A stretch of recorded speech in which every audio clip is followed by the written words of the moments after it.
MP হানজালার action দেখ।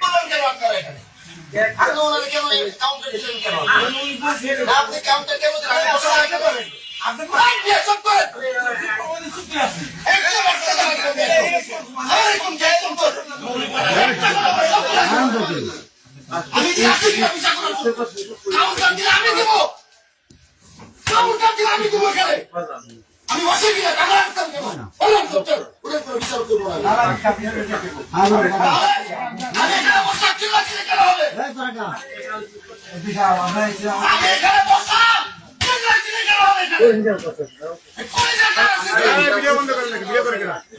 মানে তো বন্ধুগণ, আমার ভাইয়েরা, আমার এই ধমক শুনে বিএনপির এক পাগলা নেতা আছে, মানে অনুপ্রবেশকারী নেতা, নাম হলো রাশেদ। রাশেদ, যিনি নুরুল হক নূরের সাথে একসময় রাজনীতি করত, হঠাৎ করে পোল্ট্রি মার এখন বিএনপি হয়ে গেছে। এই নব্য বিএনপির কথার ভাষা ভাই, তা অহংকার, তা ভুলার কথা নাই। মনে হয় পৃথিবীর সব ক্ষমতা এই রাশেদের কাছে চলে এসেছে। এই পাগলা আবার কইছে অনুপ্রবেশকারী বিএনপি। এই রাশেদ মানে রাশেদ খান মেননের জেরক্স কপি। ইনি আবার বলছেন যে এমপি হামজালাকে এই পাগলা গারদে রাখা উচিত। জনগণ জানে কে পাগল হয়েছে। পাগলা কুত্তার মতন খেপছো আমরা মনে হয় দেখিনি। তো এই পাগলা ভয় পাই গেছে। পাগলা ভয় পাই, মানে এমপি হামজালার ধমক শুনি পাগলা ভয় পাইয়া কয় যে এমপি হামজালাকে পাগলা গারদে রাখা হোক। আর এমপি হামজালা পাগলা গারদে যাবে তোদের মতন এই সমস্ত কুৎসিত মন মানসিকতার লোকগুলি পাগলা গারদে যাবে। উলামায়ে কেরাম সংসদে যাওয়া শুরু করছে, আর 20 বছর পর তোরা একটা আসন পাবেন ইনশাআল্লাহ। আলেমরাই রাজ করবে ইনশাআল্লাহ। ধন্যবাদ এমপি হামজালাকে। এভাবেই এদেরকে বসে। আমাদের সমাজে কিছু মানুষ আছে নামাজ না পড়লে কি ইমান ঠিক আছে, ঠিক কিনা? নামাজ তো পড়বেই না, আবার আমরা যারা নামাজ পড়ি আমাদেরকে মনে করে এরা বোকা, কিছু বুঝে না। কথা বলুন, ঠিক কিনা? ছোট্ট একটা গল্প বলি, অনেকক্ষণ ওয়াজ শুনছেন তো, তাহলে একটা ভালো আগ্রহ হবে। ভাই রাত হয়ে যাচ্ছে, আলোচনা চলবে ইনশাআল্লাহ। বলেন তো ভাই, গল্পটা হলো কিছুদিন আগে আমি রংপুরে ওয়াজ করতে গেছিলাম। আমার এক বন্ধুর মসজিদের মাহফিল। তাই বন্ধুর মসজিদের বারান্দার সাথে লাগোয়া 2-3টা কাঁঠাল গাছ। কথা বুঝতে পারছে? তা আপনারা জানেন যে মাহফিল হলে ইমাম আর মুয়াজ্জিনের ব্যস্ততা কমে না বাড়ে? এই যে আপনারা আমাদের নাহিদের দিকে তাকায় দেখেন, এই কয়দিন আপনাদের চেয়ে তাকে বেশি খাটা লাগছে না? তো মুয়াজ্জিন সাহেব ভুল করে সকালে আর মসজিদ বন্ধ করতে মনে নাই, বুঝছে? তো উনি মসজিদ খুলে চলে গেছে, আর ওই গাছের যে কাঁঠালের পাতা ওগুলো ধরেন কিছু মসজিদেও পড়েছে, কিছু বাইরে পড়ছে। বাড়ির সামনে এক আল্লাহর ওলি আছে, নামাজ না পড়া আল্লাহর ওলি, বুঝছে? ওর কয়টা ছাগল আছে আল্লাহর রাস্তায় সকালে ছাড়িয়ে দিয়েছে। এবার পাতা খাইতে খাইতে মসজিদ ঢুকিয়ে গেছে। কথা বুঝতে পারছে? তো ছাগল কি জানে মসজিদ মাদ্রাসা যেখানে প্রসাব করা নিষেধ, এটা কি ও জানে? আরে মানুষই জানে না। দাড়ি পশ্চিম পূর্ব চিনে না, দাড়ি ঝাড় দিয়ে দেয়।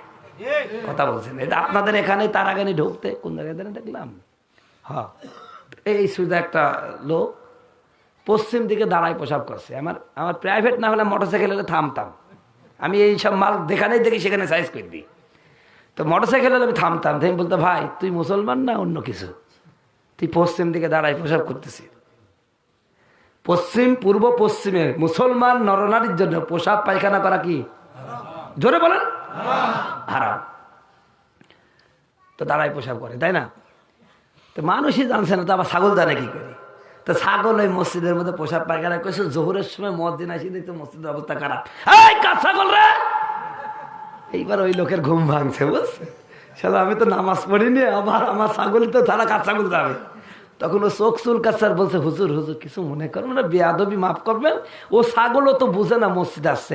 আপনি আমাকে কি কোনদিন মসজিদে আসতে দেখেছেন? ছাগল তো বুঝে নাই যে আসছে, ও তো বুঝে, এজন্য ও কোনো মসজিদে আসে না। কথা বলুন, ঠিক কিনা? তো এই হলো আমাদের বর্তমান পরিস্থিতি। ভাই নামাজ পড়বেন আবার ওটি পণ্ডিত ভাই, দিলের নামাজ বড় নামাজ, বাইরের নামাজের দরকার নাই। ওরা দিল কাবার নামাজ পড়ে, আছে কি নাই? এরকম লোভ আছে। ও ভাই, যতই দিল কাবা করো কবরে গেলে 60 হয়ে যাবা, এতে কোনো সন্দেহ নাই।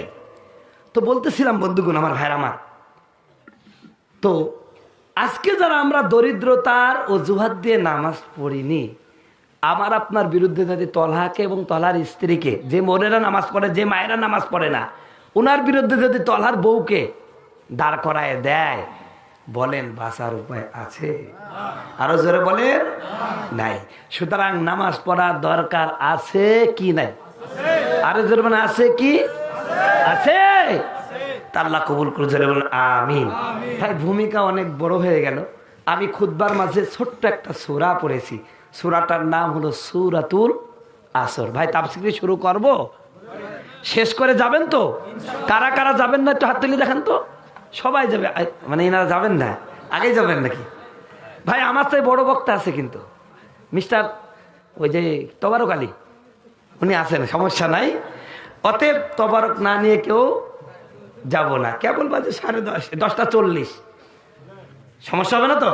একটু জিকির করেন লা ইলাহা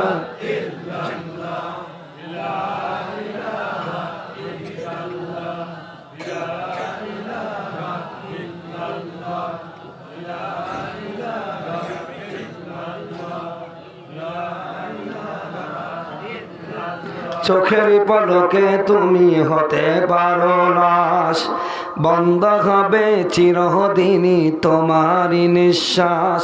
হবে এলান তোমার নাম, হবে এলান তোমার নাম মসজিদের মাইকে। বাড়িওয়ালা নাই রে বাড়ি নাই রে দুনিয়াতে, বাড়িওয়ালা নাই রে বাড়ি নাই রে দুনিয়াতে, বাড়িওয়ালা নাই রে বাড়ি নাই রে দুনিয়াতে। লা ইলাহা ইল্লাল্লাহ।